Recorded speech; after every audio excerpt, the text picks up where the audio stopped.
¿Qué dicen ustedes para que esta sección, que es la 7611 de Termo, pudiera en lo posible entregar el informe el día 22 también, como lo han expresado las otras secciones hasta el momento? Yo de todas maneras les voy a mandar un correo a todo el mundo para informarles de esa opción, como plazo máximo el 22, así yo tengo la posibilidad de corregir entre una semana, tratar de trabajarlos todos en una semana y por supuesto entregarles sus notas a los profesores y a ustedes también, y revisar cualquier duda que haya dentro de la planilla de notas, ¿de acuerdo? Cosa que así podamos tener saneado el tema de notas y yo entregársela a los profesores de cátedra, que sin esas notas no pueden sacar sus promedios. Entonces significa que podemos avanzar todo, ¿ya? ¿Qué dicen ustedes? Ahora, si quieren entregarlo antes, yo no tengo drama, digamos, pero pongámosle fecha tope día 22 de diciembre. Yo por mi parte, profesor, no tendría problema para esa fecha Ya, como tope. Rinsky. Perfecto. Ya, yo tampoco. ¿No, Felipe? Ya. Perfecto. Mira, yo lo voy a tomar como ustedes son los representantes del curso en este minuto, que han estado fielmente viniendo a las clases y han estado aquí, entonces yo lo voy a tomar como palabra autorizada, digamos, por decirlo así, dada su permanencia en todo este tiempo que hemos estado trabajando juntos, ¿de acuerdo? Y otra cosa que les quiero contar es que ojalá, y de eso de mi parte por lo menos así va a ser, la próxima semana, el día 12, es decir, el próximo sábado, yo sé que ustedes tienen el tema este del interludio. Bueno, si respetamos el interludio va a ser complicado porque tendríamos que juntarnos el día 19. Y el 19 tal vez sea un poco tarde para resolver dudas de cómo hacer el informe. Entonces yo me ofrezco para poder apurar las causas de esto y hacerlo más rápido esto y poder solucionarles dudas a ustedes respecto a la confección del informe número 4, que nos juntemos el día 12 con las personas que estimen conveniente. Yo por lo menos voy a estar, yo estaría aquí disponible para que puedan ustedes hacerme las consultas del caso y plantearme las dudas que fueran necesarios de plantear, ¿de acuerdo? ¿Por qué razón? Porque creo que es la posibilidad más anticipada de poder, de alguna manera u otra, lograr tener ciertos avances en esto y no vayan a tener dudas que después va a ser, conforme el tiempo, difíciles de resolver. Entonces yo de todas maneras me ofrezco para estar aquí el día 12 en los horarios que ustedes ya conocen y que en la medida que tengan dudas se presenten y yo me encargo de poder ayudarles en ese tema de la confección del informe y poderles ayudar, digamos, en las dudas que salieran. No sé qué les parece la opción, no sé si es lógica, no, pero de todas maneras, por mi parte, creo que estoy tratando de cooperar en ese tipo de esfuerzo. Así que, ¿cómo la ven ustedes? Las posibilidades de que eso sea una realidad.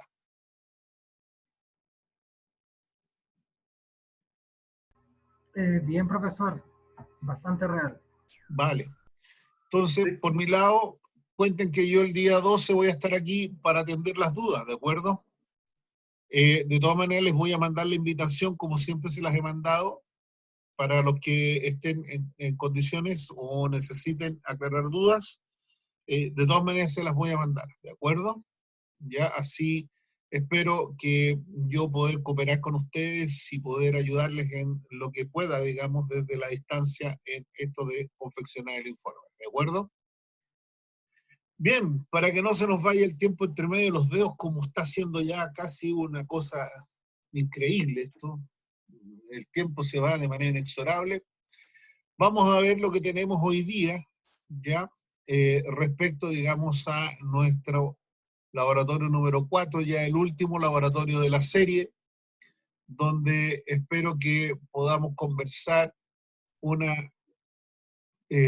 tema que es, diría yo, importante en términos de que permite visualizar cómo la energía, que ya empezamos hablando, el primer capítulo de la energía, cómo esta energía permite ser utilizada de la mejor forma posible en algunos elementos que son a su vez utilizadas en otro tipo de tecnologías o en otro tipo de aplicaciones que son relevantes para lo que es función productiva y de la industria.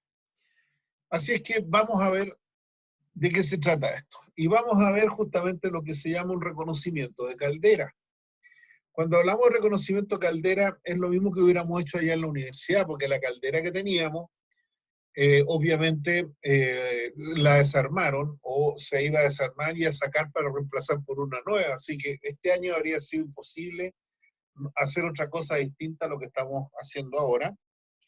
Y además de eso, habría sido, digamos, imposible porque con la pandemia y todo lo que ha sucedido, sería imposible lograrlo. ¿De acuerdo? Así que espero que esta, que es un laboratorio de termodinámica donde vamos a ver las calderas, espero que les pueda formar a ustedes un contexto y les pueda armar a ustedes una visión de lo que estamos hablando cuando hablamos de calderas en sí.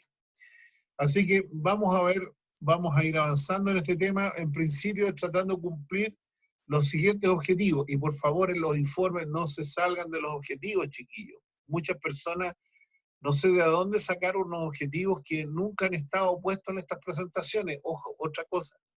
Los objetivos son estos y no otros, ¿de acuerdo? Así que me han puesto unos objetivos que son, pero hasta de otro planeta, en términos de la complicación, se han ido complicando y enredando. En el informe número 2, de verdad que ha sido re complicado eso, porque se han enredado de una manera enorme. Muchos han caído en una situación de mostrar laboratorios avanzados, que no son los que estamos viendo, ¿de acuerdo?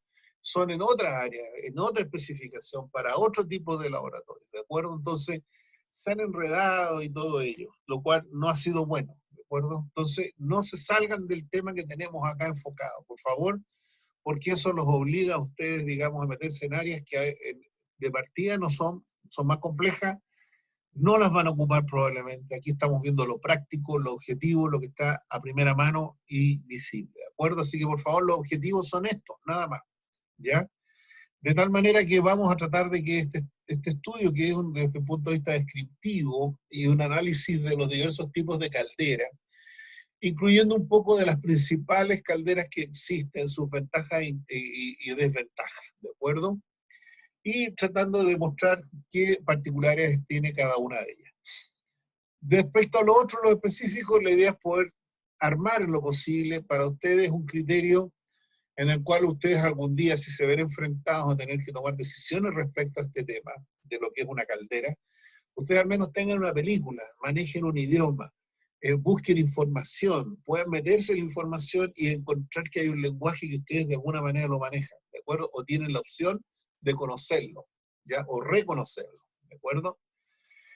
Y por otro lado, vamos a ver en unos videos que tengo preparados para ustedes, cómo ustedes van a poder ver un generador de vapor y cómo se comportan y qué importancia tienen desde el punto de vista de su aplicación. Bien, lo primero que se habla cuando hablamos de caldera es clasificaciones. La principal clasificación de las calderas está en función de conocer las calderas como acotubulares y pirotubulares. Esa es la primera opción de reconocer una caldera, ¿ya? Y que la caracteriza de manera fundamental, ¿de acuerdo? Lo otro, se reconocen también y se pueden clasificar, depende del mecanismo de transmisión de calor, que sea preponderante, es decir, ya sea por convección, por radiación, por conducción y, en un caso eventual, por radiación y convección a la vez, que hay una mixtura. También por el combustible que emplean. De tal manera que hay algunas que usan combustible sólido, otras usan combustible líquido, otros gaseoso. Pero también hay combustibles especiales como el licor negro, que es el producto del cocimiento de la madera, ya cuando se fabrica celulosa, ¿de acuerdo? Y también tenemos el bagazo. Cuando hablamos de bagazo, son fibras vegetales que se producen también dentro de lo que es la producción de, por ejemplo, caña de azúcar. ¿Ya? La fibra que sale de la caña de azúcar, ya se le llama bagazo. Y otras parecidas también, que se usan mucho en la parte de Centroamérica. Bien, también se les conoce como de recuperación de calor, también se les puede clasificar de esa manera, como recuperan el calor, algunas hay mixtas, hay nucleares, hay otras que dependen si tienen tiro forzado, tiro natural, es decir, salida de gases, ¿ya? El tiro natural, salida natural, o tiro forzado, tiro alimentado por algún elemento que logra entonces empujar el aire hacia afuera. También por el modo de ser gobernadas o controladas.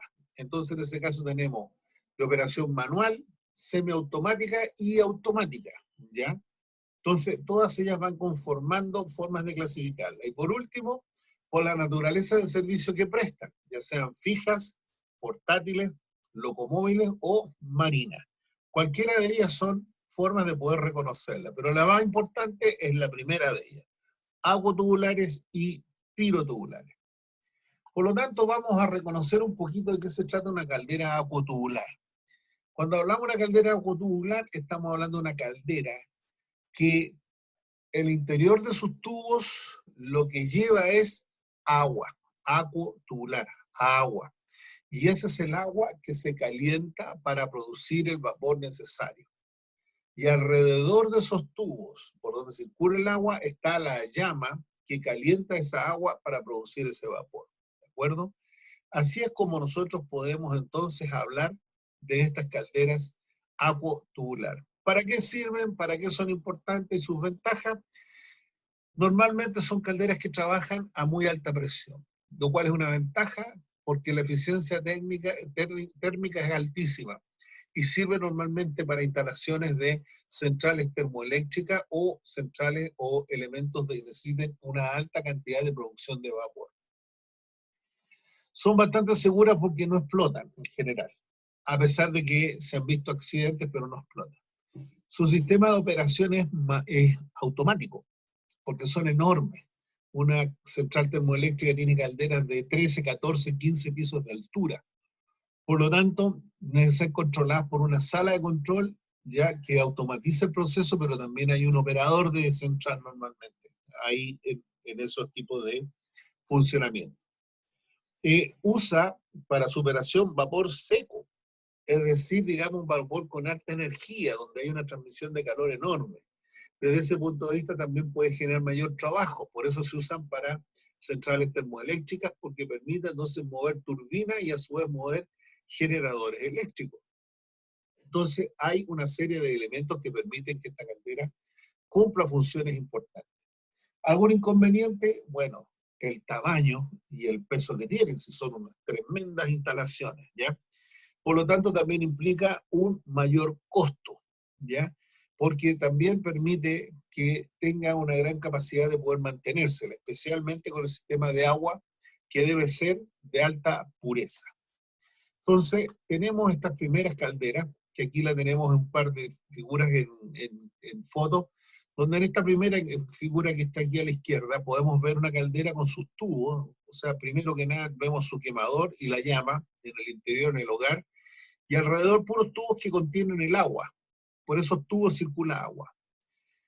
De tal manera que el calor de la llama se transfiere a esos tubos directamente, ¿ya? Y tiene a su vez un recubrimiento en color gris, que es el aislante, ¿de acuerdo? Toda esa zona es el aislante. Y después el sistema de soporte estructural, que son estas planchas de color rojo, ya que son las planchas de hierro que permiten que conserven la forma. Arriba hay un estanque que permite hacer la recirculación de agua constantemente y permite entonces lograr tener una temperatura adecuada para su funcionamiento. Acá abajo a la derecha tenemos otra caldera, la única diferencia es la conformación geométrica, que en este caso es cilíndrica y no rectangular como la anterior, pero es básicamente lo mismo, la misma llama, un mismo quemador, la llama en su interior del hogar, y alrededor varios tubos que son los que contienen el agua, ¿cierto?, que está para ser transformada en vapor. Más afuera vemos en gris claro, vemos el aislante térmico que permite entonces que no se escape el calor hacia afuera, y finalmente en color oscuro, en gris oscuro, tenemos, digamos, las planchas que se utilizan, digamos, para el soporte estructural de ellas, ¿de acuerdo? Bien, vamos a ver entonces cómo opera una caldera acuatubular de una, ¿cierto?, central termoeléctrica, ¿ya? Así que vamos a echarle una miradita a esto para que podamos visualizar cómo se desempeña allí este tipo de maquinaria.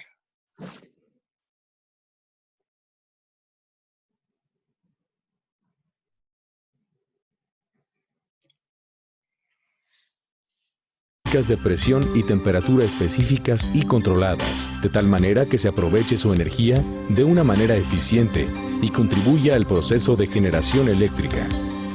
Los principales objetivos de un generador de vapor son dos: realizar una combustión para liberar la energía en forma de calor, producir vapor con determinadas características de presión y temperatura. Al realizar una combustión, el generador está diseñado para aprovechar el calor de los productos y de la combustión eficientemente. En una central termoeléctrica, el combustible se presenta en forma de carbón mineral. El carbón es alimentado desde los patios a través de un sistema de bandas transportadoras que distribuyen el material en silos de almacenamiento. Los silos de carbón ayudan a que la alimentación de carbón sea constante y controlada. El carbón baja por medio de unos alimentadores que controlan el flujo hacia los pulverizadores, obteniendo una consistencia fácil de transportar por medio de ductos a los quemadores. Los quemadores se encuentran empotrados en los muros del generador, conformando una cámara de combustión que se conoce como hogar.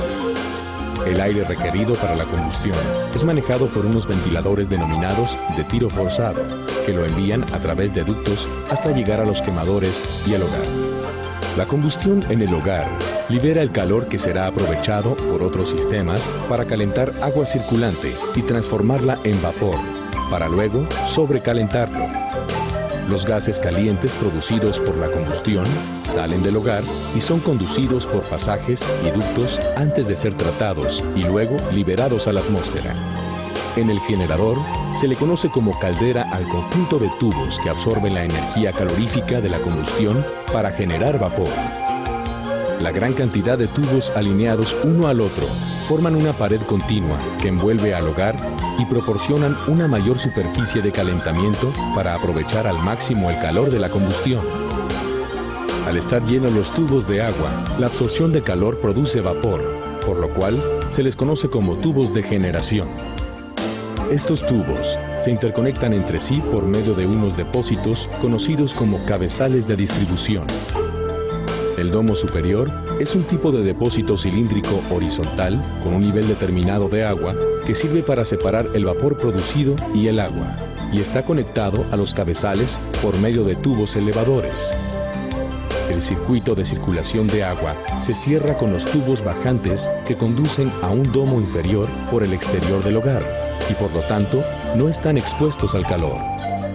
En las centrales termoeléctricas, la circulación puede ser natural o asistida por medio de bombas para un mayor control.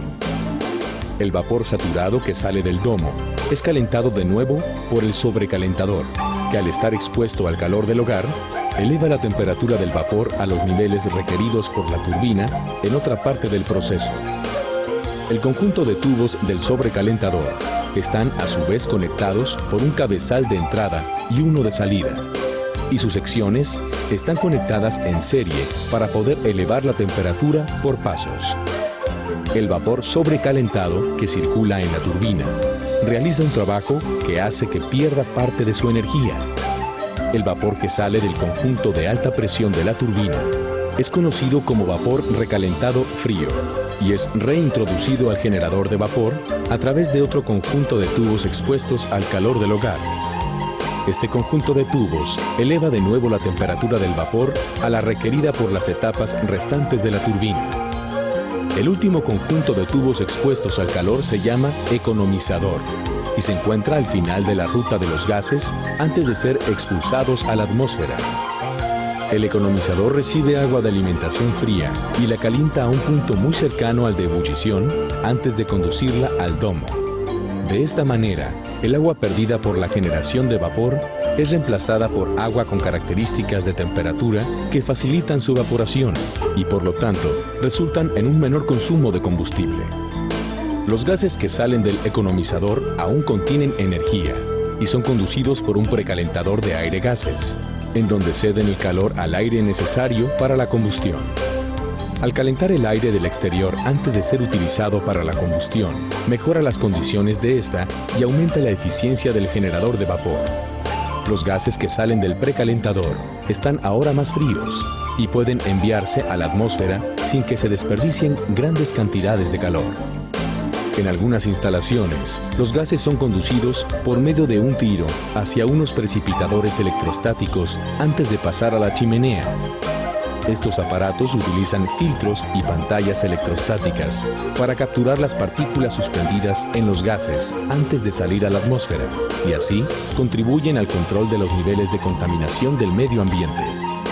Las partículas son capturadas por las pantallas para luego ser removidas junto con la ceniza del fondo del generador, resultado de la combustión del carbón.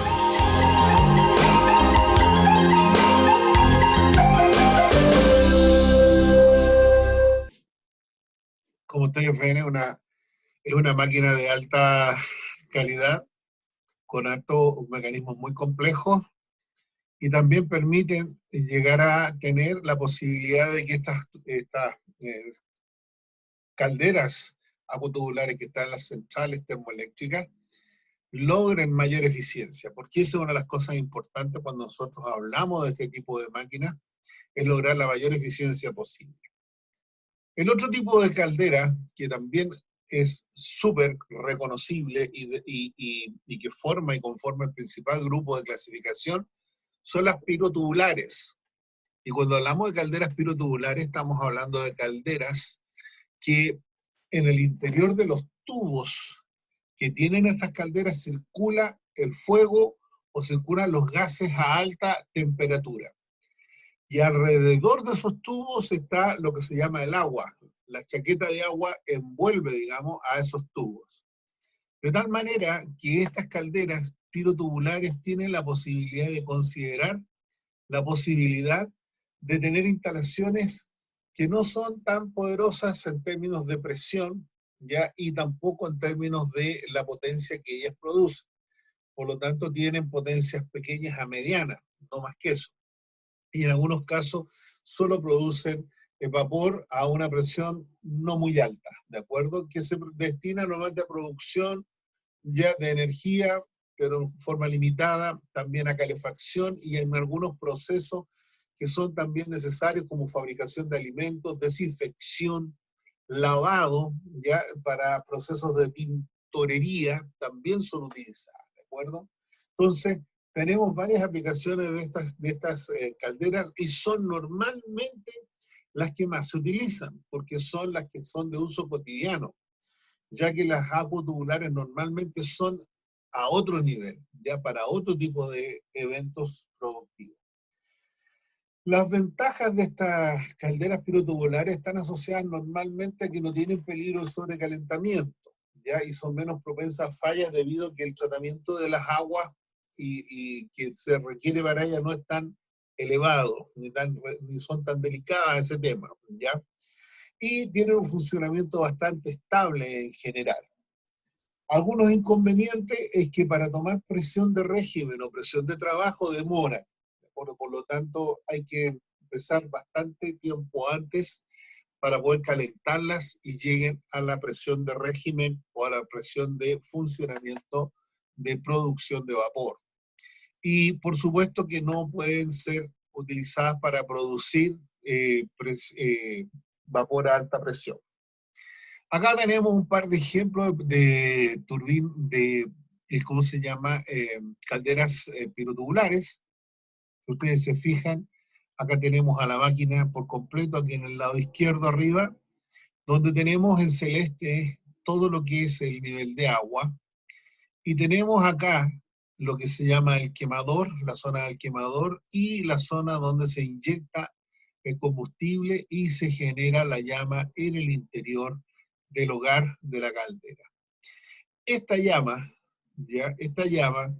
entonces recorre toda esta cámara, que es justamente el hogar de la caldera, y después sigue ya por estos tubos, que son tubos de alta, ¿cierto?, transmisión de calor, hasta que siguen hacia el exterior.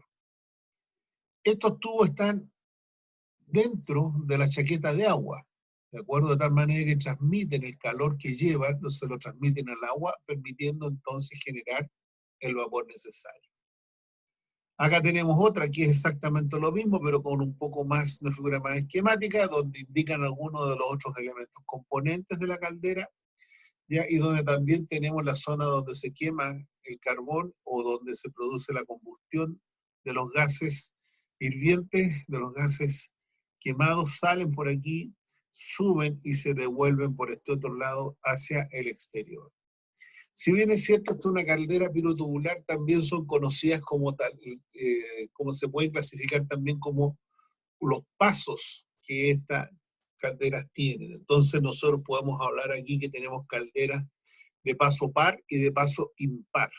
Cuando hablamos de paso par, estamos hablando de calderas que tienen la opción, como esta, que queman el combustible, igual que esta otra de acá, queman el combustible en un punto y la energía calórica que llevan esos gases se transmite en una pasada que llega hasta el fondo de la caldera, ¿cierto? Luego suben y se devuelven. Ahí tenemos un paso llegando al fondo y el otro paso hasta llegar a la chimenea y salir al exterior. Que es lo mismo de acá, donde tenemos un paso en el hogar, pasando hasta el fondo de la cámara, y luego sigue de vuelta los humos hacia el exterior en el segundo paso, ¿ya? Luego sale.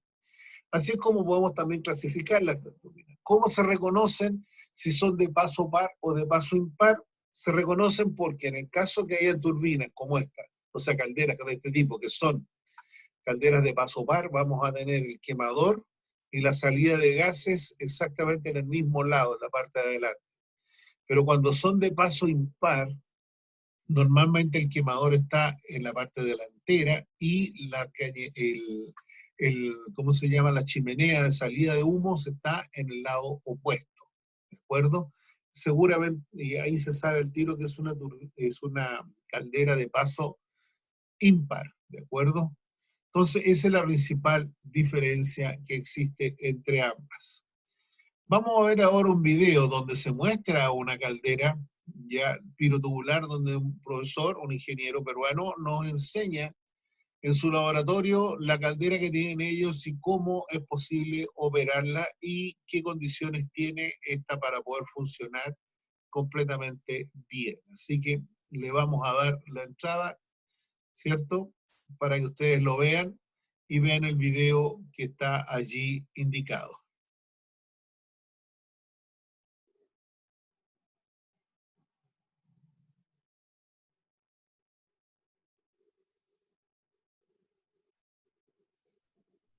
¿Va? No quiere, no estamos escuchando para nada.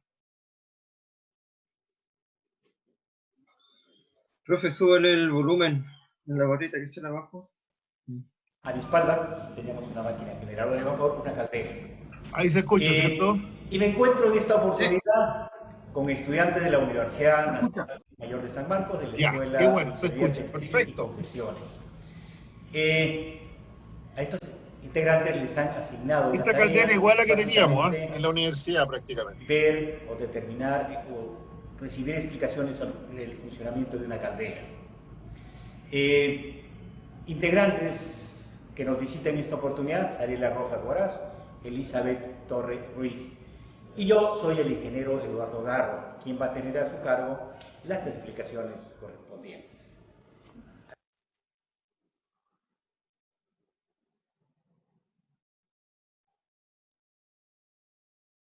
Bien, como les había mencionado, adicionalmente a la alimentación de combustible necesitamos energía eléctrica.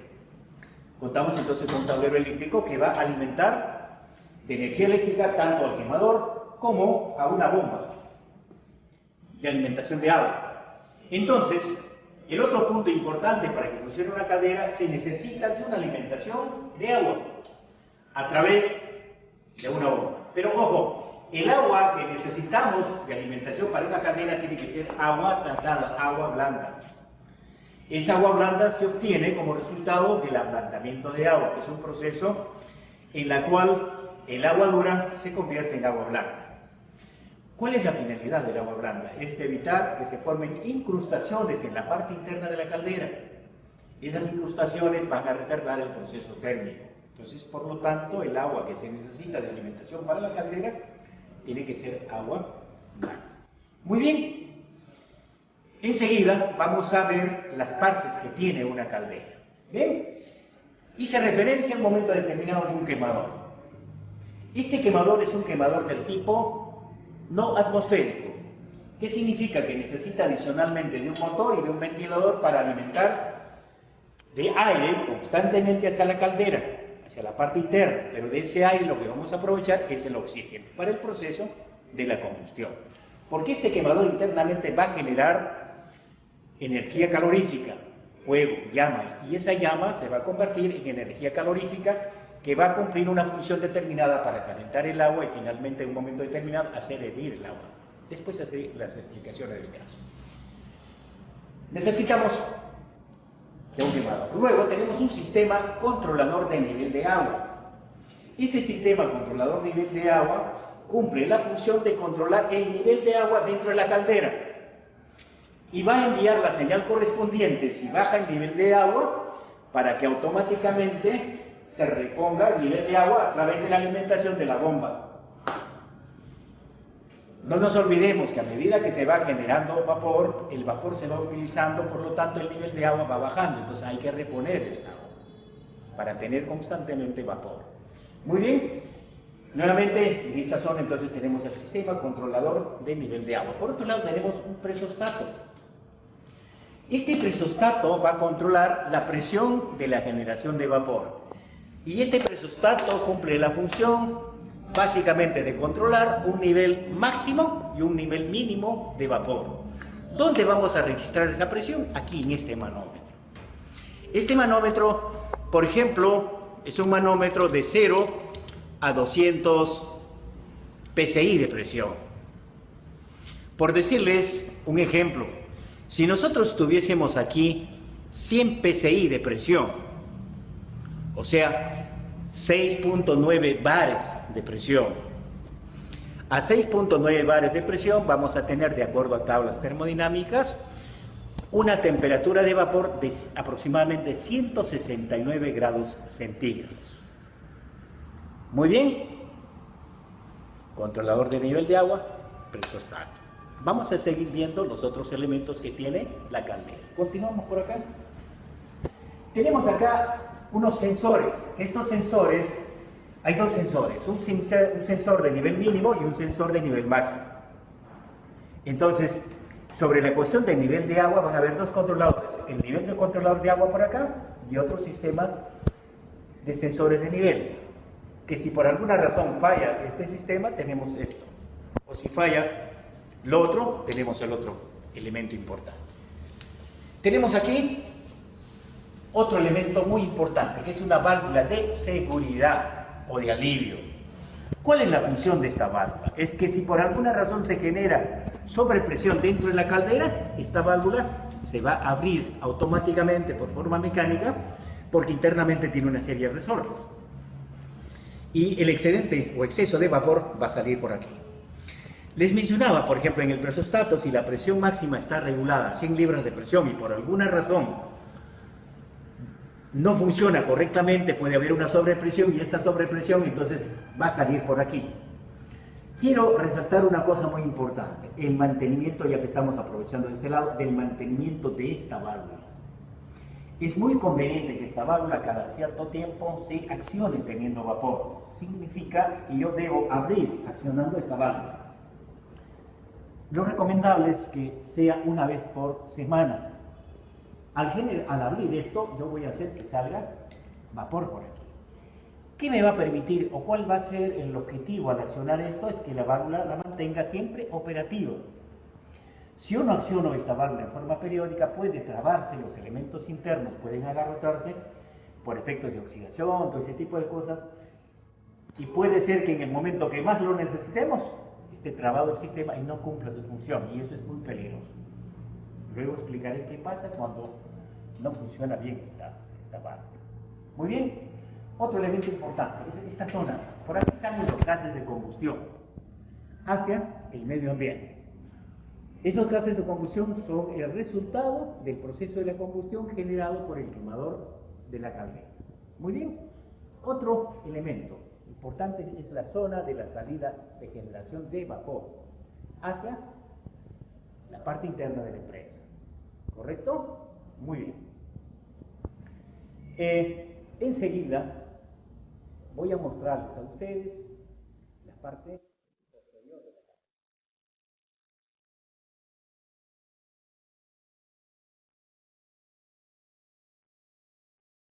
Muy bien, vamos a continuar con las explicaciones. Ahora nos hemos ubicado en la parte posterior de la caldera. Esta es la tapa de la caldera, que tiene una serie de elementos de fijación. Para esto ya hemos desarmado, para poder abrir la tapa de la caldera. Estoy abriendo en este momento. Voy a ubicarme de una manera tal de poder explicar a mayor detalle esto, ¿sí? Este es el casco de la caldera. Entre el casco de la caldera, que es un elemento de una plancha rolada, tenemos una tapa, la tapa posterior. De igual manera, hacia adelante hay otra tapa delantera. En esta tapa hay una serie de agujeros que se han colocado tubos. Son 64 tubos que tiene esta caldera. Son tubos especiales para calderas. Explico por aquí. Por ejemplo, aquí tenemos el hogar de la caldera. Esta es la parte central de la caldera. Este hogar de la caldera es aquí donde se genera la combustión.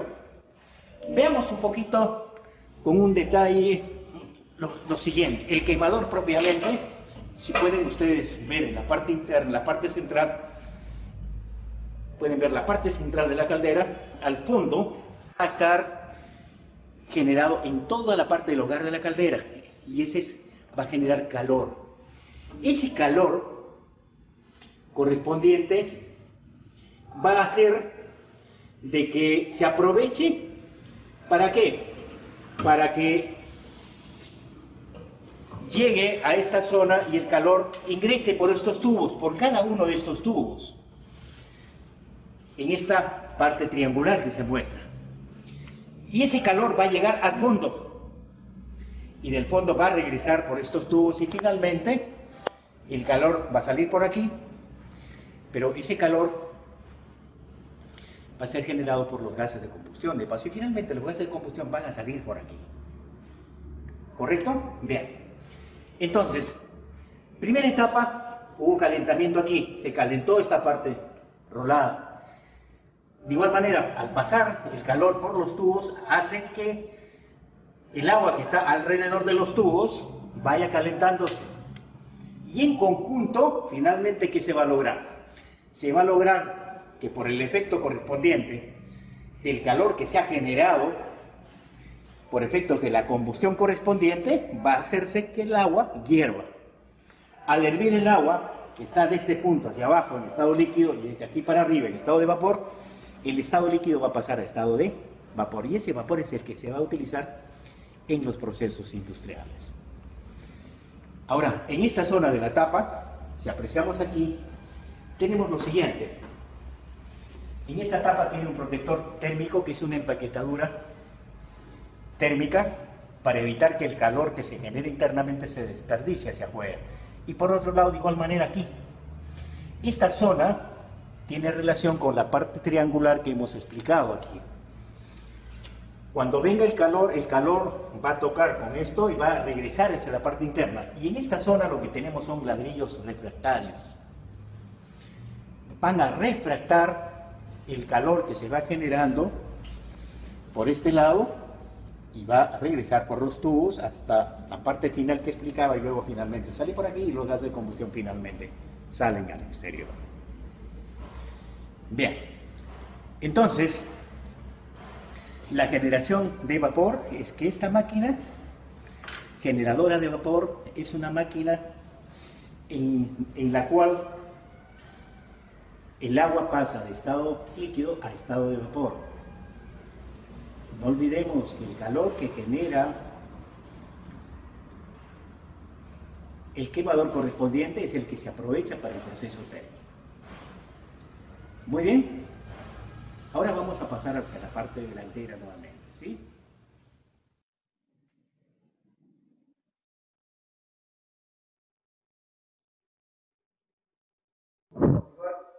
dando las explicaciones del caso. En un momento determinado habíamos hablado de que el agua que se requiere para la alimentación de la caldera tiene que ser agua blanda, agua tratada. Esa agua tratada tiene que ser, por ejemplo, en el caso de nosotros tenemos una red de alimentación de agua dura que viene al sistema. Y cuando el agua dura pasa a través de este tanque llamado ablandador, vamos a lograr que el agua dura que pasa a través de unos componentes que tiene internamente, vamos a obtener finalmente agua blanda por aquí. Pero voy a explicar un poquito sobre el contenido del ablandador.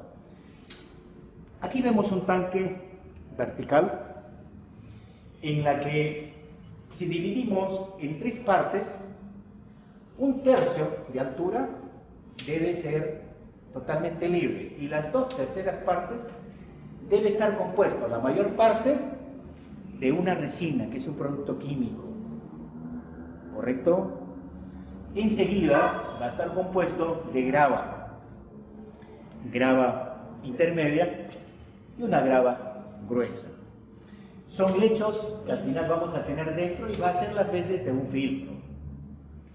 Al ingresar el agua blanda al sistema y al pasar por la resina, iónicamente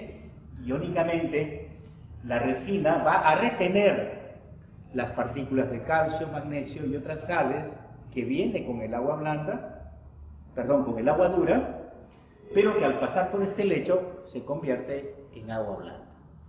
Y el agua blanda finalmente se va a almacenar en este tanque. Y es esa agua la que va a servir para la alimentación correspondiente de la caldera. No nos olvidemos que la caldera, a medida que va generando vapor, el vapor se va consumiendo, por lo tanto tenemos que reponer el agua. Y la reposición de agua viene a través entonces de este sistema de tuberías. Muy bien. Paso siguiente, vamos a ver cómo funciona un quemador. Un quemador muy similar al quemador que estoy apuntando aquí. Pero la única diferencia va a ser la siguiente, que el quemador que vamos a ver en funcionamiento en otra área de este ambiente es de una potencia 4 veces menos que la que tenemos. Entonces, paso siguiente, vamos a ver cómo funciona un quemador. Muy bien.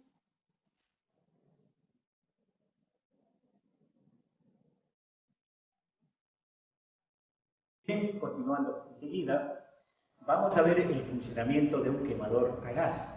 Un quemador muy parecido al que tenemos instalado en la caldera, ¿correcto? La diferencia es la siguiente, que la potencia técnica de este quemador es 4 veces menos que el de la caldera. Pero para cuestiones didácticas lo que vamos a hacer es hacer funcionar este quemador a gas. Les explicaba en el caso de la caldera, lo que se utiliza es un quemador de tipo no atmosférico. No atmosférico, ¿por qué? Porque para el funcionamiento correspondiente de este quemador, para que genere fuego, vamos a necesitar la reposición constante de oxígeno dentro de un sistema cerrado para que trabaja en una caldera. Muy bien, tenemos aquí la línea de alimentación de gas. Tenemos por otro lado la línea de alimentación eléctrica, ¿correcto? Veamos, la línea de alimentación de gas, tenemos un regulador de presión, tenemos un manómetro, tenemos un filtro, unas válvulas solenoides, válvulas manuales y finalmente tenemos aquí el quemador. La potencia de este quemador son 100.000 kilocalorías por hora y trabaja con una presión de 30 milibares. Son condiciones de funcionamiento de este quemador. Voy a perder el funcionamiento. Lo único sí, por favor, voy a pedirles a ustedes no pasar de la franja amarilla para acá, por cuestiones de seguridad.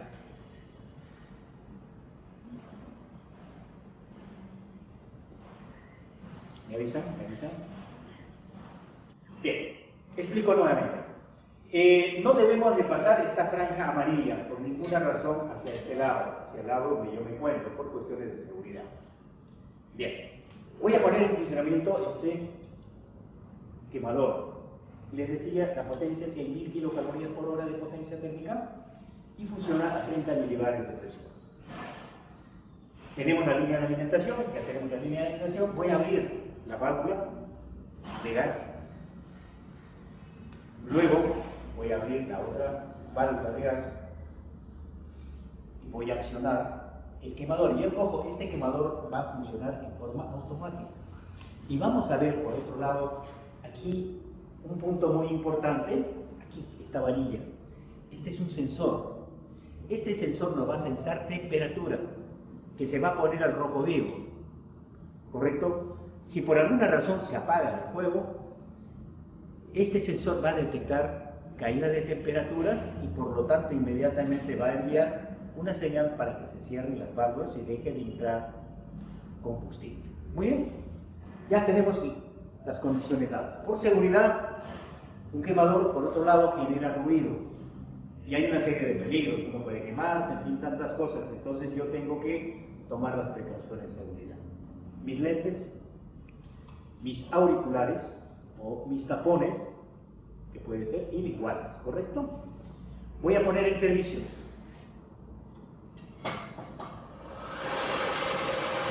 Hace un primer barrido. ¿Qué significa? Funciona, hace ingresar aire, por alguna razón si quedó gas dentro, va a evacuar hacia la parte externa.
Va a llegar la señal y les pido que escuchen el sonido que va a emitir el quemador y va a dejar de funcionar.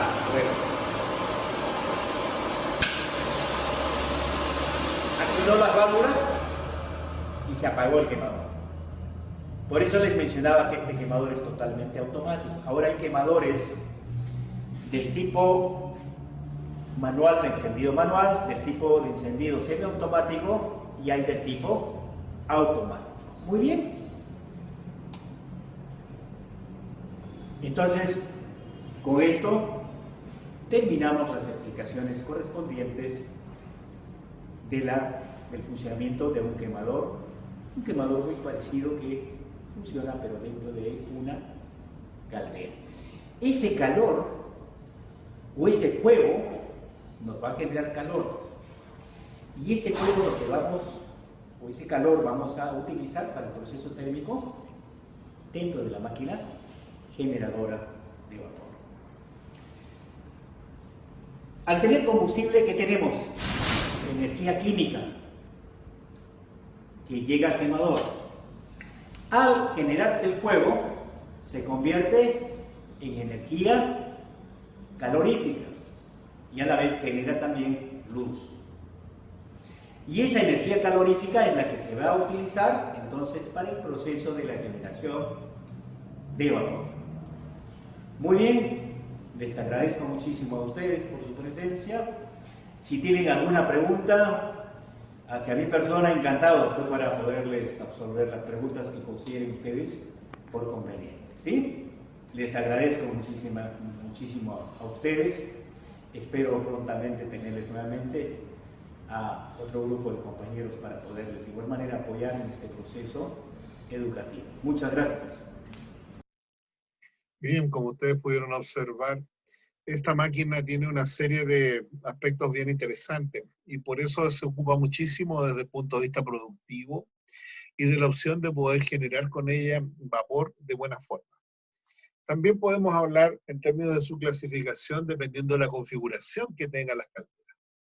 Y cuando hablamos de esto podemos hablar de algunas que son verticales, como las que estamos viendo aquí en pantalla, que sirven, digamos, para lugares donde no hay un espacio bastante adecuado y cómodo para poder instalarlas. Por lo tanto, entonces, en espacios reducidos, se pueden instalar estas máquinas y permiten entonces poder utilizarla para distintos tipos de aplicaciones como lavandería, tintorería, en fin, distintos tipos de opciones, digamos, de asimilación de uso a la industria productiva. Se pueden usar normalmente con combustibles como gases, líquidos y sólidos, pero de preferencia hoy día se usan mucho con gas, con la red de gas industrial, la red de gas que anda, digamos, normalmente en toda la ciudad de Santiago, por lo menos. Acá se han cambiado todas las calderas del centro, que eran las que contaminaban mucho porque tenían combustible sólido, carbón o leña. Así que eso se sacó todo. También como parte, digamos, de este mismo punto, hablamos de calderas horizontales, y que es normalmente cómo las usamos, digamos, de manera horizontal, donde tenemos un espacio destinado y de buena forma para poder instalarla y generar el vapor que nosotros necesitamos. De tal manera que podemos hablar de estas calderas donde hay un espacio razonable, donde la cantidad de vapor a producir es bastante, diría yo, razonable en términos de que no sea muy alto, y permite tener las limitaciones que ya habíamos hablado, porque esta es prácticamente una caldera pirotubular, digamos, parecida a la que hemos visto en todos estos ratos. Muy semejante a la que teníamos en la universidad nosotros. La que mostró el profesor peruano tiene, digamos, es prácticamente igual a la caldera que teníamos nosotros ya en nuestras instalaciones. Prácticamente igual. Si fuera por clasificarlas, si viéramos desde el punto de vista de la radiación, podríamos ver cómo esta se produce, digamos, en la medida en que nosotros tenemos un quemador, tenemos la llama y tenemos la posibilidad de que las ondas lumínicas o las ondas de radiación lleguen a los tubos que contienen el agua y permita que estos se puedan llegar a calentar y poder generar entonces algún tipo de vapor, ¿cierto? Para poder generar entonces lo que se necesita, que es básicamente la energía ya calórica de este elemento. Bien, también tenemos dentro de las particularidades de esta clasificación, nosotros vamos a tener aquellas que se clasifican de respecto al tipo de combustible, en este caso tenemos aquellas que tienen combustible sólido, ¿ya? Y que sirven y se usan, digamos, normalmente cuando tenemos, o teníamos, digamos, porque hoy día ya no se usan prácticamente, instalaciones como esta que permitían, digamos, usar el chip de la madera para poder quemarlo, ¿ya? Al introducirlo a su interior y poderlo conducir a la cámara de combustión a través de una tolva de carga, ¿ya? Y un sistema de sin fin, ¿cierto?, que gira, ¿ya? Y permite acarrear el chip de madera hacia el interior de la cámara y poder producir el calor necesario para hacer hervir el agua. Y las más rústicas, las más rudas, por decir así, en términos de combustible, son básicamente estas que están acá, donde tenemos simplemente una caldera cargada con leña, troncos puros ahí metidos en el hogar de la caldera. De tal manera que tenemos, respecto al tipo de combustible sólido, tenemos ese tipo de caldera. Hablando de los sistemas de recuperadores de gases, que son algunos de los que tienen estas calderas, especialmente en las acuatubulares, como vimos en el video, se ve que tienen un sistema, digamos, de poder recuperar gases y poder mejorar la eficiencia del ciclo, ¿ya? Y la eficiencia significa, digamos, poder ocupar menos combustible cada vez, para poder también contaminar menos. Entonces, es toda una cadena de eventos y de posibilidades que permiten entonces generar, ¿cierto?, una buena opción operativa en un sistema que tenga recuperación de gases. Y es como vemos acá, esta es una caldera acuatubular, ¿cierto?, donde el agua, ¿cierto?, se ve enfrentada a la zona del quemador, que el quemador le entrega, ¿cierto?, la energía necesaria para que esta agua se transforme en vapor y se vaya, ¿cierto?, a su ciclo de trabajo. Retornando, digamos, por este otro lado, ¿cierto?, a un serpentín, que es una instalación que está al lado de la caldera, muy cercana. ¿Por qué cercana? Porque necesita esa instalación recibir los gases de escape y que estos gases de escape no pierdan calor o pierdan lo mínimo posible para poder recalentar el agua que vuelve hacia la caldera. Entonces se produce un ciclo beneficioso acá porque logra entonces tener la opción de calentar o subir la temperatura de esta agua que se va a usar en el ciclo de calentamiento adentro de la caldera, permite entonces que esta agua se levante la temperatura y permita entonces lograr así la opción, digamos, de calentar un poquito más. Entonces se recupera calor, por eso se llama condensador recuperador, ¿ya? Y también permite entonces, como una instalación adicional, generar la posibilidad de economizar combustible finalmente. Los humos, una vez que pasan, digamos, por este serpentín y le entregan todo el resto de su energía, se van a dar al exterior, tal como muestra acá. Pero ya han cumplido la misión de poder calentar, ¿cierto?, o recuperar parte de la energía que llevaba ese combustible y pasársela acá en este elemento que es el condensador, permite llevarle aquí un tanto de energía para poder evitar tener un delta muy grande de temperatura entre la temperatura que viene del retorno y la que necesitamos que vaya desde la caldera hacia la ida del sistema. Bien, acá tenemos respecto al tipo de tiro de las calderas. Y respecto al tipo de tiro de las calderas estamos hablando de cómo escapan los gases. Ese es el tiraje, ¿de acuerdo? Y el tiraje de las calderas establece, lo podemos asemejar a un calefón, ¿eh? Estos son como funcionan los calefón prácticamente, que son calderas finalmente, porque calientan agua. Entonces, estamos hablando que en este caso, en el primero de la izquierda, acá, podemos ver una cámara abierta y tiro natural, donde tenemos el ingreso de aire a la zona de quemadores donde se produce la llama y luego se produce la combustión que va a ir a dar acá con el calor necesario a este elemento que es un radiador. Y los gases que se desprendieron de acá y que calentaron el agua del radiador de aquí, permite entonces que vayan escapando hacia el exterior por solo el concepto de convección, de tal manera que se hacen más livianos, pierden densidad, se hacen más livianos y suben y logran entonces tener la opción de lograr salir y evacuarse por sí mismo. ¿Dónde cambia la cosa? Acá, en la segunda figura donde tenemos una cámara estanca y tiro forzado.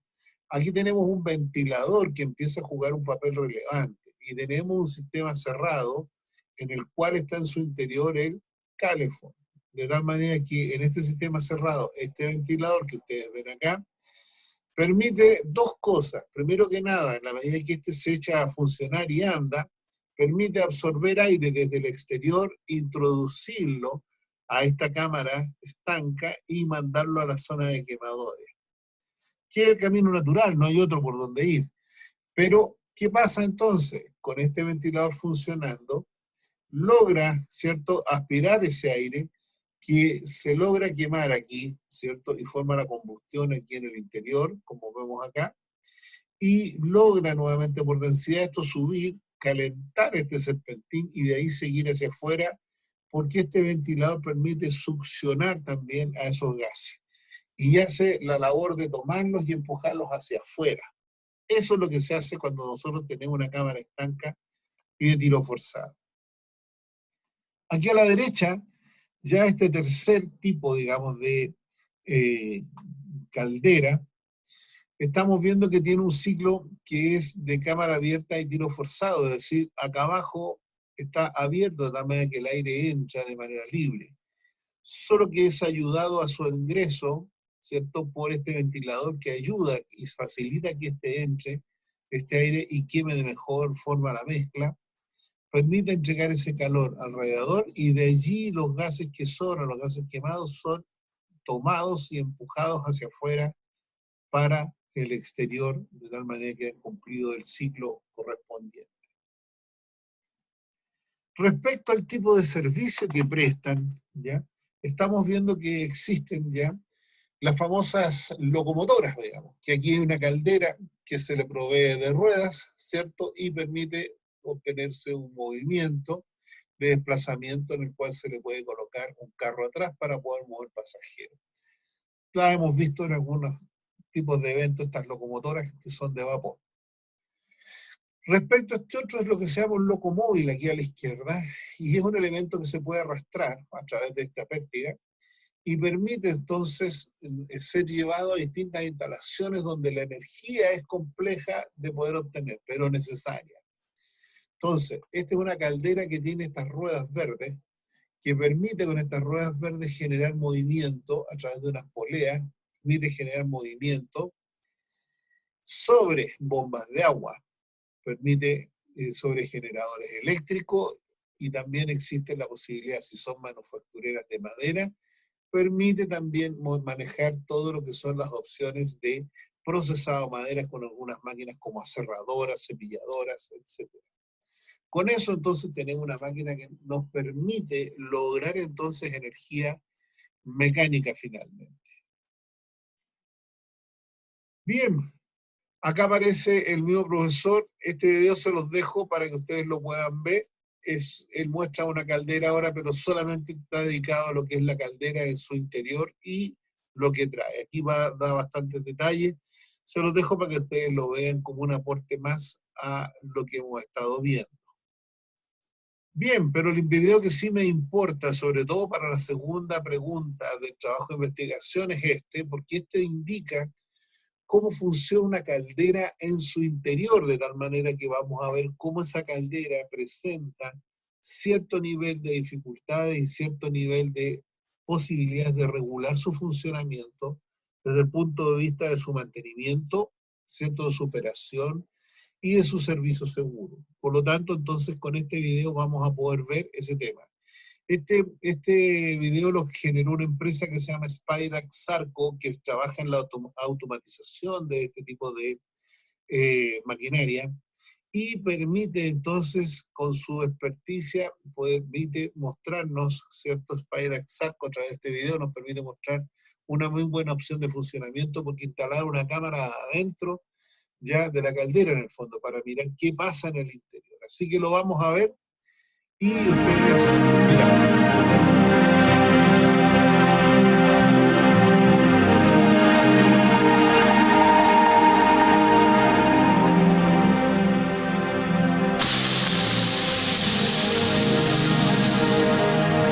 Vapor. Se necesita una gran cantidad de energía para convertir agua en vapor. Esa energía no se pierde, sino que es transportada en el vapor para ser liberada cuando el vapor se convierte de nuevo en agua. La energía se libera como calor. Calor que se transfiere a velocidad formidable cuando el vapor entra en contacto con una superficie más fría. Sencillamente, el vapor es un conductor muy eficiente de energía de calefacción. Es versátil, seguro y completamente estéril. Un medio de energía verdaderamente moderno con un rendimiento capaz de satisfacer las demandas más exigentes de cualquier ramo industrial. El uso eficiente del vapor requiere de un control preciso, utilizando un equipo confiable fabricado por expertos. Expertos como los de Spirax Sarco.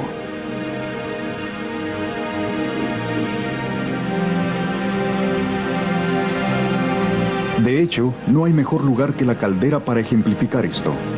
Es el corazón de todos los sistemas de vapor. Hasta hace poco, la necesidad de sistemas sofisticados de control para caldera no era del todo entendida. A menudo y equivocadamente, se pensaba que si el nivel del agua a través del cristal era calmo y estable, lo mismo podía decirse del movimiento del agua al interior de la caldera. Pero Spirax Sarco sabía que no era así.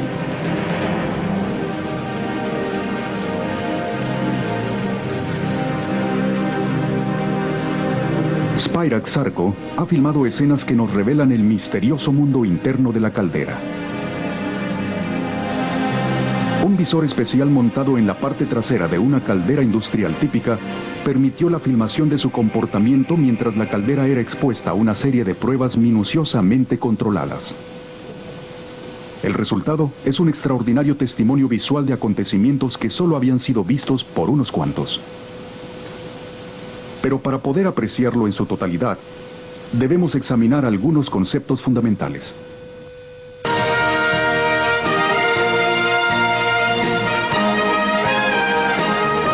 El principio fundamental detrás de la operación de una caldera es relativamente sencillo.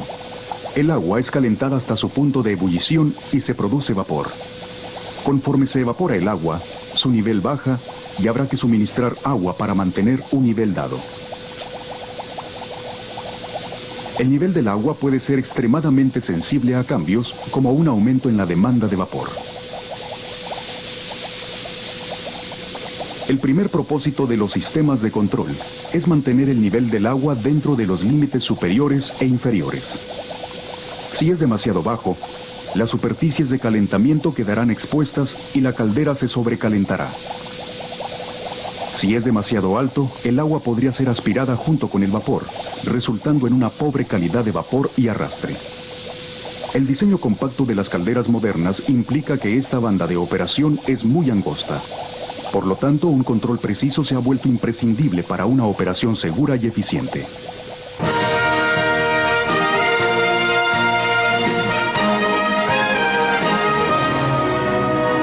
Para poder controlar el nivel del agua en una caldera, debe ante todo poder medirse. ¿Pero qué significa exactamente el término nivel del agua en estas condiciones? Aún con tasas bajas de generación de vapor, cuando las condiciones son de lo más estable, hay un movimiento considerable del agua y gran turbulencia. Al hablar de un nivel de agua inmóvil, es muy claro a lo que nos referimos. Sin embargo, al hervir el agua, las burbujas de vapor empiezan a ocupar un cierto espacio dentro del agua, ocasionando un aumento del nivel general, aunque la cantidad de agua en sí no ha cambiado. Entre más vigorosa se vuelve la ebullición, más aumenta el nivel. La superficie está casi toda formada de grandes burbujas que se revientan, pero el espesor de esta capa de burbujas puede variar según las circunstancias. Los cristales de nivel externos deben medir el nivel del agua en ebullición justo por debajo de la capa de burbujas, donde la proporción de agua-burbujas sea representativa del interior de la caldera. Y ese es el nivel que se ve a través del indicador de nivel. Para lograrlo, el indicador se conecta al agua de la caldera, pero es un punto libre de turbulencias y burbujas. Asimismo, las ondas de nivel instaladas en el interior de la caldera deben estar alojadas en protectores.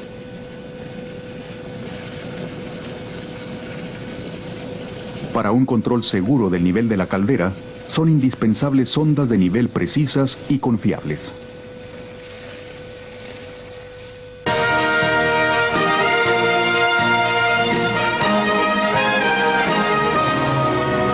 Para reemplazar el agua que ha sido convertida en vapor, es necesario suministrar agua de reposición.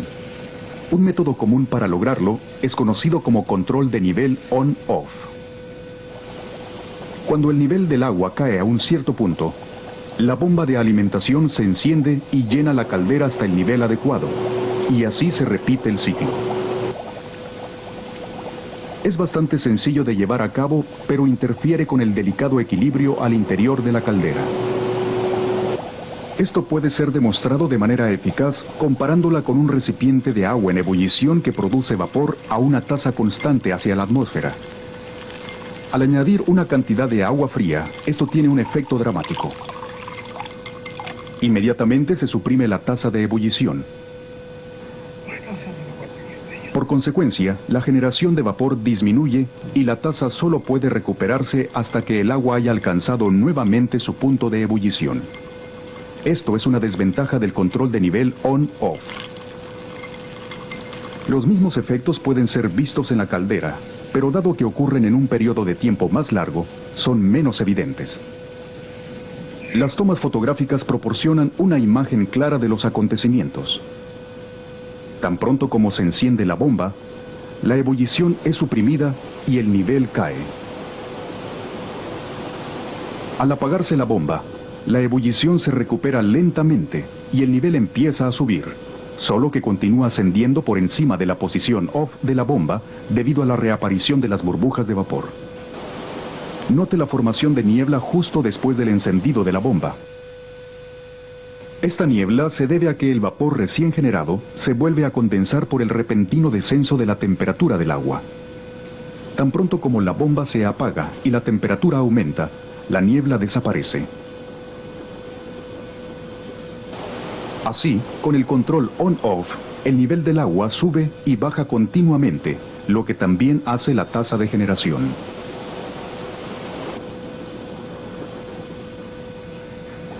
Estos efectos pueden ser reducidos con el precalentamiento del agua de alimentación. Cuanto más alta la temperatura, más rápidamente se recupera la tasa de ebullición. Una temperatura más elevada del agua de alimentación también reduce el consumo de secuestradores químicos de oxígeno. Una solución más adecuada es lograr un suministro continuo pero variable de agua precalentada para mantener la caldera en equilibrio. Al suministrar cuidadosamente el caudal de agua de reposición para igualar los cambios en la demanda de vapor, el nivel es mantenido en una posición óptima con poca fluctuación. En una caldera, esto se conoce como control modulado. El resultado es un caudal de vapor constante y seguro y una caldera balanceada lista para responder a demandas fluctuantes.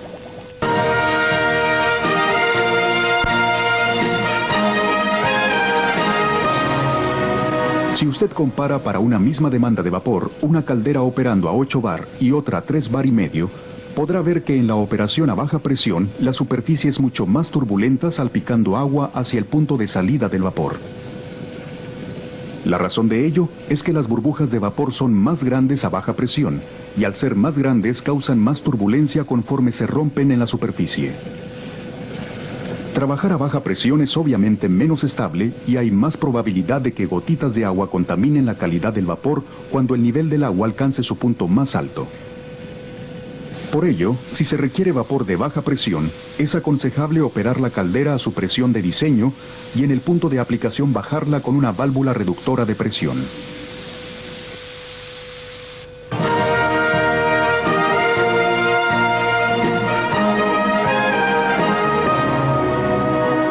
Todas estas pruebas han sido llevadas a cabo bajo condiciones casi ideales con una carga de vapor constante y ligera.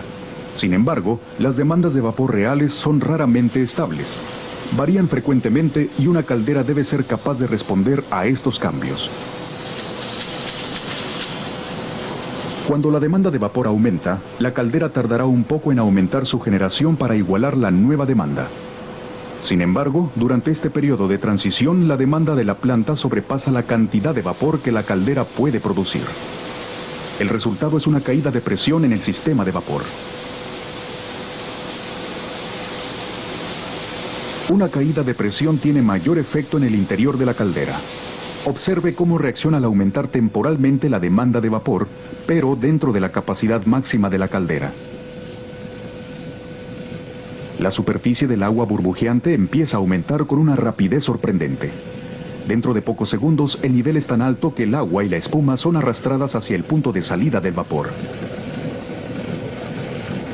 Tan pronto como la demanda disminuye, la presión aumenta y el nivel de la superficie se restablece al reanudarse una operación normal. Esta respuesta repentina, a menudo conocida como dilatación, es el resultado de la combinación de dos factores. Uno es que las burbujas de vapor dentro del agua de la caldera se expanden al reducirse la presión, ocasionando un aumento en el nivel de la superficie. El otro, y ocurre simultáneamente, es que el agua en la superficie se vaporiza causando mayor turbulencia. Cuando hay una caída de presión, se produce vapor flash. Si usted tuviera un recipiente con agua a alta presión, justo por debajo de su punto de ebullición, y abriera una válvula para bajar la presión, parte del agua se convertiría espontáneamente en vapor, sin aporte de calor. Si cerrara la válvula, permitiría un aumento de presión y la producción de flash se detendría, solo que quedaría menos agua en el recipiente. La formación momentánea de vapor flash es un fenómeno normal cuando la caldera sufre un aumento en la demanda de vapor. Pero es importante darse cuenta que la demanda deberá ser aumentada gradualmente porque es precisamente el aumento la causa de la inestabilidad de la caldera, aun cuando la demanda esté dentro de la capacidad de la caldera.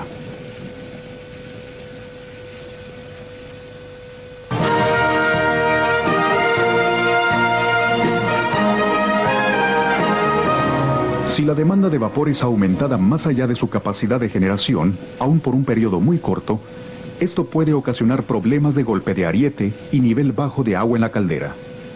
De hecho, es común que la caldera se apague al ser sobredemandada al accionarse la alarma de bajo nivel.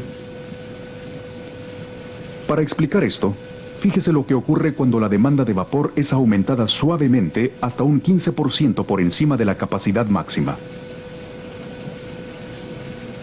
Tal como esperado, la caída de presión ocasiona que el nivel de la superficie aumente y las condiciones se vuelvan más turbulentas debido a la formación de vapor flash.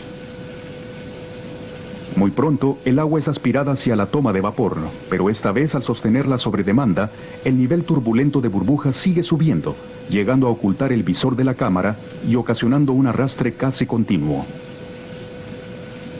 Nada de esto es visible en el indicador de nivel externo, ya que está mostrando agua casi libre de burbujas, mientras que el agua en la parte superior de la caldera consiste principalmente de burbujas de vapor. Los niveles mostrados empiezan a caer conforme el agua se revaporiza continuamente en el intento de la caldera por satisfacer la demanda excesiva. Eventualmente, la primera alarma de bajo nivel es accionada. Esto apaga el quemador y el agua llena de burbujas baja rápidamente. Enseguida se vuelve evidente cuán poca agua queda en la caldera, tan poca que la estructura ha quedado expuesta. Esto demuestra la importancia de mantener una caldera operando dentro de sus parámetros y la necesidad de sensores de nivel precisos y fiables.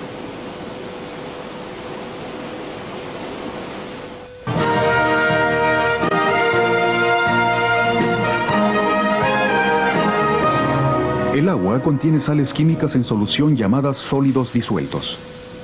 Estos no pueden ser transformados en vapor, así que al hervir el agua se quedan y forman un residuo.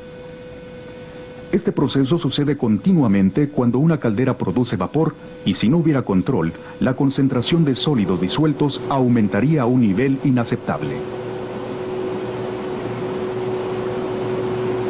Las consecuencias podrán ser vistas en la siguiente demostración. Aquí el sistema de control de los sólidos disueltos fue desactivado y su nivel aumentó casi al doble del nivel normal de operación. La operación de la caldera es bastante normal de 8 bar con una demanda moderada y estable. A primera vista, la situación no parece tan mal. Las burbujas en la superficie del agua tienen un aspecto espumoso y cremoso y la superficie está más en calma de lo normal. Esto no es sorprendente ya que los altos niveles de sólidos disueltos alteran el comportamiento físico de las burbujas, se vuelven más estables y tardan más en reventar, lo que resulta en espuma. Lo que no es tan aparente es que el nivel del agua en ebullición real medido por el sensor de nivel no está donde usted se imagina. De hecho, está mucho más abajo, ya que la capa de burbujas espumosas es sustancialmente más espesa que con los sólidos disueltos normales. Esto reduce el espacio efectivo de vapor al interior de la caldera y la deja expuesta al problema del arrastre, aun cuando los demás parámetros estén dentro de los límites normales de operación. Esto es sobre todo cierto cuando el nivel del agua alcanza el punto más alto del ciclo de la bomba de alimentación o al reaccionar ante un aumento de la demanda. Afortunadamente, estos problemas pueden ser fácilmente evitados al utilizar un método apropiado de control de los sólidos disueltos.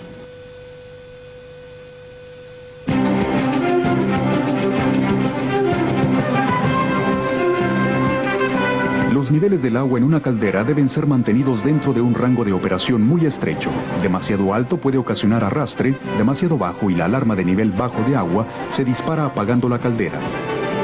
Y tal como lo hemos visto, hay muchos factores que pueden alterar este delicado equilibrio. Aún con cargas moderadas y estables, la operación on-off de la bomba de alimentación ocasiona una supresión de la ebullición, seguida de una dilatación que lleva el nivel por encima del punto de apagado de la bomba. Un aumento en la demanda también produce repentinas fluctuaciones en el nivel. Además, si las circunstancias se conjugan, combinaciones de estos efectos pueden producir fluctuaciones aún más grandes. También hemos visto cómo altos niveles de sólidos disueltos producen una espesa capa de espuma sobre la superficie del agua, induciendo arrastres, incluso con demandas de vapor mucho más bajas de la normal. En una caldera con controles automáticos, tales como los controles modulantes de alimentación de agua y los sistemas para control de sólidos disueltos, estos efectos serán mínimos y permitirán que la caldera trabaje adecuadamente. La caldera estará lista para responder a las demandas y circunstancias cambiantes del uso industrial al cual está expuesta diariamente, produciendo vapor de buena calidad. Al combinar todo esto con la tecnología más reciente en alarmas de precisión autoverificables de nivel alto y bajo, hará posible operar calderas en forma completamente automática y con poca necesidad de supervisión. Spirax Sarco es el proveedor mundial de conocimientos, servicio y productos para asegurar una operación eficiente y segura de las calderas.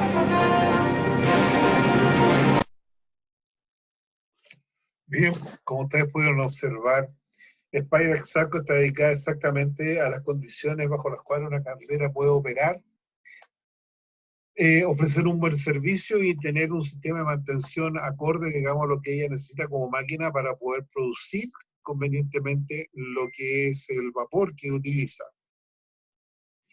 Y de alguna otra manera es importante también considerar la opción, la posibilidad, digamos, de que junto con eso, Spirax Sarco se ha dedicado muchos años a este tema. También, para ustedes, para la realización del trabajo de investigación que van a hacer ya respecto, digamos, a las calderas, a este reconocimiento, y qué es lo que queda por detallar ahora, ustedes van a establecer alguna diferencia que existe, digamos, entre dos decretos que están asociados, digamos, a lo que es la operación, la mantención y la seguridad de las calderas. Por lo tanto, digamos, hay un decreto nuevo del MinSal y otro antiguo del año 84 más o menos, 1984. Entonces ustedes al estudiar estos dos decretos ya van a establecer una tabla comparativa. ¿Qué dice el nuevo con respecto al viejo? Entonces, en una tabla comparativa, ustedes van a poder hacer las comparaciones que correspondan, ¿de acuerdo? No se enreden con grandes complicaciones, como pasó en un laboratorio que fue el número 2, donde algunas personas se mandaron unas teorías, digamos, bastante complejas, de un nivel avanzado respecto al poder calorífico superior e inferior. No es necesario. Fue tan así que algunos hasta se anduvieron confundiendo en algunas cosas. Entonces, por favor, cíñanse a los objetivos que tiene cada laboratorio. Los objetivos son los que están en esta presentación, chiquillos, ¿ya?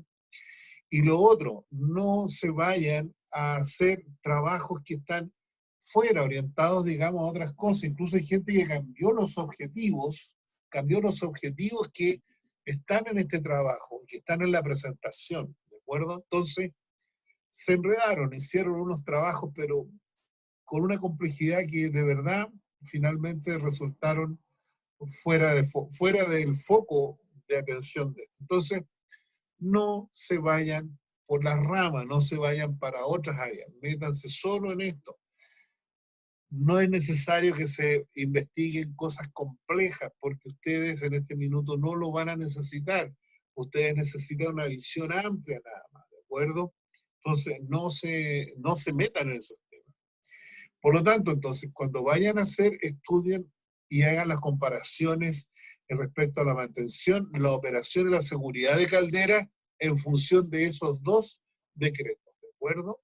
Así que, por favor, no se olviden de ello. Y lo segundo a investigar está relacionado, digamos, respecto a lo que son los tratamientos de agua que deben realizarse en las calderas para controlar la función operativa desde el punto de vista de la mantención, también en la seguridad. El segundo, el último de los videos que acabamos de ver habla mucho respecto a ese tipo de control de sólidos y otras cosas que son los que se necesitan para el tratamiento de aguas y tener una caldera en buenas condiciones operativas, de mantención y de seguridad. Así que por favor no se olviden, no se salgan de lo que hemos estado viendo en eso y cíñanse específicamente a eso, ¿de acuerdo? No es necesario que vayan y divaguen sobre otros temas que no son los que están aquí. El nicho que ustedes necesitan conocer ahora es simplemente un pantallazo de todo esto, ¿de acuerdo? Que después ustedes con esto puedan lograr otras cosas, está bien, perfecto, me parece. O quieran investigar más allá, bien, también me parece. Pero ahora no, para que no se vayan a confundir en algo que no les vaya a servir, ¿de acuerdo? Bien, chiquillos. Bien, ¿alguna consulta, alguna duda que esté quedando por allí? ¿Alguna duda, alguna consulta? ¿Algo que esté por ahí pendiente?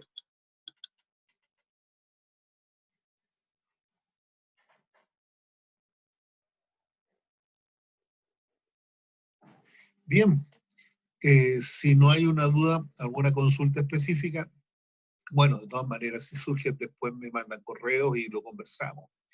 Yo de todas maneras los invito a la próxima semana, el próximo sábado, yo voy a estar en el horario que ustedes ya saben, es que es este, para poder atender sus consultas respecto a la realización del informe, porque sí creo y pienso que podría ser de ayuda la posibilidad de poderlos guiar en caso que estuvieran de alguna manera u otra con algún tipo de problema.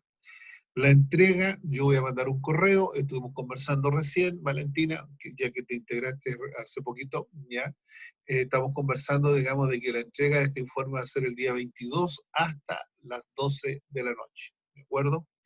Entonces hasta ahí yo recibo los informes y luego yo voy a corregirlos para poder entregar notas, ojalá en lo posible, de todo lo que ya tenemos avanzado en el semestre.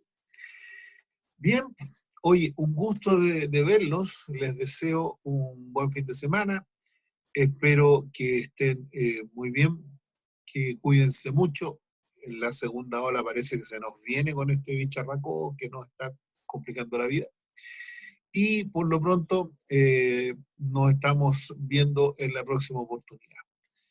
Nos vemos, que estén muy bien, me despido de ustedes, cuídense mucho y pronto veremos los resultados de todo. Nos vemos. Que esté muy bien, chiquillos. Que esté bien, cuídate. Igual, un gusto, que les vaya muy bien.